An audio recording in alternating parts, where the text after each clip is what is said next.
A retomada do diálogo do governo federal com os estados e os municípios ganha a partir desse momento mais um importante avanço com a criação do Conselho da Federação. Quem explica como funcionará o Conselho, que terá a participação de representantes dos estados e municípios, é o repórter Sátrio Salles. A relação entre o governo federal e governos estaduais e municipais mudou desde o dia 1º de janeiro de 2023 e ganhou mais força nesta quarta-feira com a criação pelo presidente Lula do Conselho da Federação. Com 18 integrantes e presidido pelo próprio Lula, o Conselho cumprirá o papel de ampliar os debates para a construção de parcerias entre a União, os estados e os municípios. Desde a campanha eleitoral de 2022, o líder petista carrega como uma de suas promessas recompor o Pacto Federativo, melhorando a interlocução com os estados e também com os municípios. De acordo com o decreto que trata da criação do Conselho, as reuniões ordinárias serão semestrais, com possibilidade de convocações extras. O Conselho da Federação terá a participação dos ministros da Secretaria de Relações Institucionais, Alexandre Padilha, e da Casa Civil, Rui Costa, além de membros designados pelas instituições que representam estados e municípios, como o Fórum dos Governadores e a Frente Nacional dos Prefeitos. Caberá também ao Conselho da Federação fomentar iniciativas para fortalecer a integração entre as esferas, disseminar políticas públicas que deram certo em outras regiões e contribuir para a criação de novas políticas, especialmente as de execução descentralizada, que dependem dos governos estaduais e também das prefeituras. Com informações dos bastidores políticos, Sátiro Salles. Estou tentando aqui, jornalista Beto Almeida, resgatar pela memória se nós tivemos ao longo de 4 anos da administração Jair Bolsonaro alguma reunião com a participação de todos os governadores. Ao longo da administração do governo Bolsonaro, tivemos conflitos entre o governo federal, estados e municípios, principalmente quando houve a eclosão dos casos de Covid, que foram marcados esses momentos pelos conflitos, pelas divergências entre União, estados e municípios. Agora, como promessa de campanha do então candidato Luiz Inácio Lula da Silva, agora, com a caneta na mão, o presidente Lula cria esse Conselho da Federação, manda um recado direto para os estados e municípios que é preciso mais diálogo, mais conversa, mais harmonia e daí tendo como resultado mais benefícios para a população. Pelo menos é o que se espera, mas é importante essa retomada do diálogo para fortalecer a relação entre União, Estado e município. Exatamente, Luciano. E olha, é bom lembrar o seguinte, que esta reunião, que esse resultado desse Conselho da Federação surgiu logo no comecinho desse ano, quando os governadores estiveram reunidos com o presidente Lula e eles divulgaram um documento que foi intitulado Carta de Brasília. Ali, naquele documento, os prefeitos reafirmaram, e também os governadores, o compromisso com o que eles chamaram de estabilidade institucional do país, nas relações do Pacto Federativo, que é exatamente a participação e como deve se dar o diálogo entre estados, municípios e governo federal, porque são 3 entes que se complementam e um não dá para viver isolado do outro. E um dos grandes problemas que a gente enfrentou no governo anterior foi exatamente isso. Essa relação ficou esgarçada, não havia uma atuação mais firme, num propósito mais de cooperação entre o governo federal e todos os órgãos de mais entes federativos. Havia sim uma coisa meio fracionada, meio quebrada, mas não é isso que se quer de um pacto federativo. Nós somos um país formado por 27 estados, 26 estados, mais o Distrito Federal. E é preciso que todas essas ações estejam coordenadas, combinadas, para que nenhum dos entes saia enfraquecidos nessa cadeia. E na agenda política, o governo federal tenta conquistar mais apoio da bancada do União Brasil na Câmara Federal, que tem 3 ministérios, mas pode ser contemplado com cargos de 2º escalão, no INCRA, DENIT e na extinta FUNASA, que poderá voltar a existir. Quem traz as informações agora é o repórter Carlos Alberto. Lideranças estaduais do União Brasil acompanham de perto os conflitos nacionais que marcam o cotidiano da bancada do partido na Câmara Federal e os rumos que a sigla deve adotar em relação ao governo Lula. Hoje, o União Brasil é governo, ocupa 3 ministérios, Mas do ponto de vista do conjunto da bancada de 59 deputados federais, está longe da unidade ser fechada no apoio ao Palácio do Planalto. Há, porém, um esforço entre articuladores políticos do Palácio do Planalto para ser ampliado o espaço do União Brasil no governo, com mais cargos, agora de segundo escalão, como, por exemplo, da extinta FUNASA, que pode ser ressuscitada. Na agenda de negociações estão também o DENIT e o INCRA. Aqui no Ceará, o presidente regional do União Brasil, Capitão Wagner, que foi aliado ao governo Bolsonaro, é um forte candidato à Prefeitura de Fortaleza e é oposição ao governo do Estado, liderado pelo governador Elmano de Freitas, do PT, e ao governo municipal de Fortaleza, sob o controle do prefeito José Sarto, que é do PDT, liderado pelo ex-ministro Ciro Gomes. Nos bastidores políticos, começam a surgir as informações de que não será surpresa uma aliança entre PT e União Brasil no segundo turno da disputa pela Prefeitura de Fortaleza. Com informações dos bastidores políticos, Carlos Alberto. As eleições municipais ainda estão bem distantes, jornalista Beto Almeida, mas na pauta deste momento está esse imbróglio, essa negociação entre União Brasil e governo federal. O União Brasil, Beto, é bem faminto, né? 59 deputados federais, tem 3 ministérios e quer abocanhar esses cargos no INCRA, DENIT e FUNASA. Lembrar que a FUNASA foi extinta logo no início do atual governo, mas continua ali com a estrutura física e de pessoal numa transição.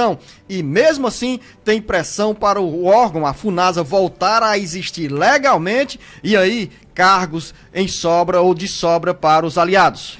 Você falou que o União Brasil é guloso, mas olha só, dê aí uma pressão agora para ele perder um desses 3 ministérios, que é o Ministério do Turismo, com a Daniela Carneiro. Inclusive, o presidente Lula disse que faz questão de manter essa ministra, Zenô, que é do União Brasil, mas não se reconhece como parte indicada do União Brasil, ou seja, como dentro da cota do União Brasil, e o Bivar, que é o presidente do partido, Luciano Bivar, está fazendo pressão, inclusive dizendo o seguinte: o presidente Lula tem que rapidamente decidir sobre essa questão, porque o União Brasil diz, a vaga é do União Brasil. Se a Daniela Carneiro deixar o partido, vai ter que a vaga ficar para a União Brasil indicar uma nova pessoa. Esse é só um dos pontos. O outro é a busca que os partidos aliados ou da base aliada fazem exatamente por cargos federais, nomes que eles precisam colocar de interesse do partido, como por exemplo no próprio preenchimento aqui das diretorias do Banco do Nordeste do Brasil.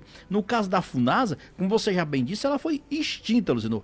Parte das atividades dela, das atribuições dela foram para o Ministério das Cidades, outra parte para o Ministério da Saúde. Agora, o governo pode, de repente, fazer vamos dizer assim, dar uma inflexão, voltar e realmente acabar, anular com a extinção da FUNASA. Não é o que deveria fazer, porque isso cede à pressão e isso torna o jogo do toma lá da cá ainda mais perigoso. Beto Almeida, a gente fala sobre o centro do poder, que é Brasília, de onde vêm essas informações políticas de bastidores, com reflexo em todos os estados, como aqui no Ceará.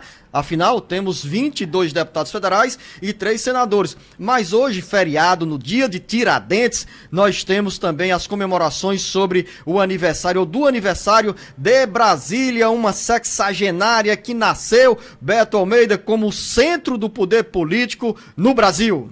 Exatamente, Luciano. Mudou do Rio de Janeiro para Brasília por uma decisão de JK, que dizia o seguinte, que o Brasil tinha que se interiorizar mais, ele queria tornar esse país mais habitado, mais desenvolvido em todas as regiões, e aí transferiu, então, a capital, que era Rio de Janeiro, para uma cidade que foi planejada, feita em Brasília, então, ali no centro do Planalto, né, central, como se diz, e detalhe, nós temos a construção de Brasília, uma participação enorme de nordestinos, cearenses, pernambucanos, piauienses, gente que foi para trabalhar em Brasília e por lá ficou. E é muito marcante hoje a cidade de Brasília. É uma cidade linda, tem seus problemas porque o crescimento acompanhou mais até do que ela havia sido planejada, porque o plano piloto de Brasília é uma coisa, é patrimônio histórico, Luciano, da humanidade, para você ter ideia. A Catedral de Brasília é uma coisa linda. O Parque da Cidade de Brasília, aquela área verde, verde é uma coisa espetacular dos brasileiros aproveitarem, e eu acho que todo o país tem que reverenciar uma cidade, como você bem disse, é o centro político do país e é importantíssimo para nós. É de lá que vem a caristia no Brasil. Jornalista tudo Beto bem. Almeida, você aqui me fez uma pergunta sobre a música que identifica essa história de Brasília, né? Eu falei Luiz Gonzaga, mas o Marcos Furlan acabou puxando aqui uma música do Alceu Valença que fala em bares. Como é mesmo essa música, hein, ô Marcos Furlan? Olha aí. Tua simetria, até qualquer dia, te amo, Brasília.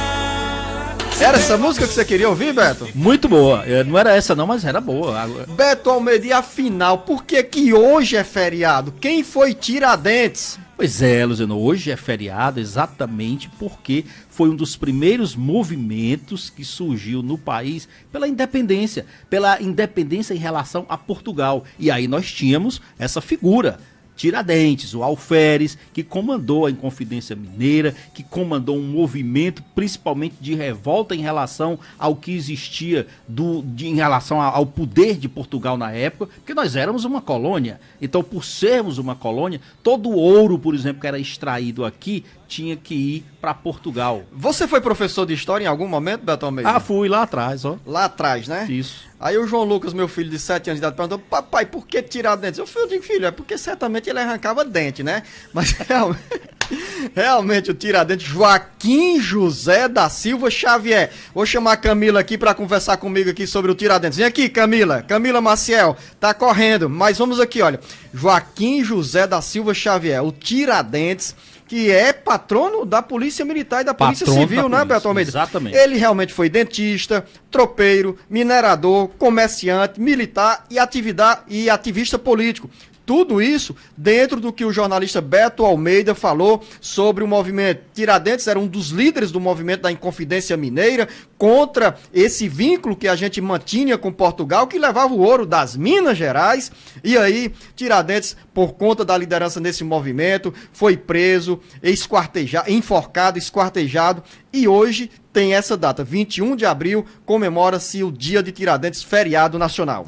E aí, Luciano, hoje é um herói nacional, é um personagem que realmente tem uma importância, porque se hoje nós somos um país independente, muito maior do que Portugal, nós temos praticamente quase 30 vezes a população de Portugal, que deve ter em torno de pouco mais de 10 milhões de habitantes, nasceu daí aquela semente que veio com a Inconfidência Mineira de conseguir exatamente a independência em relação à metrópole que era Portugal naquela época. Jornalista Beto Almeida, é feriado, mas aqui não tem imprensado. Amanhã é dia do jornal Alerta Geral Especial sobre os caminhos da aposentadoria.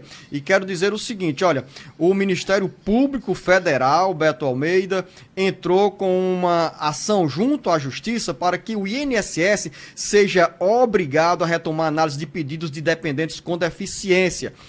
É uma luta grande e nessa ação o Ministério Público Federal pede que a retomada seja imediata em todo o Brasil dessas perícias, análise e concessão de pedidos de pensão por morte e de auxílio reclusão feito por dependentes com deficiência intelectual, mental ou física e sensorial grave. Na ação ajuizada na última sexta-feira, o Ministério Público Federal também requer que o Instituto seja condenado a pagar R$100 mil em danos morais coletivos pelos prejuízos causados a grande quantidade de beneficiários. É impressionante como no dia a dia a gente fala com muita frequência sobre a burocracia e a demora do INSS em atender aos milhões de segurados em todo o Brasil e também aos beneficiários, porque a gente tem que fazer a diferença. Tem segurado e beneficiário. Segurado é quem tem o vínculo com o INSS, paga o INSS e tem como contrapartida todos os auxílios, a aposentadoria e pensão.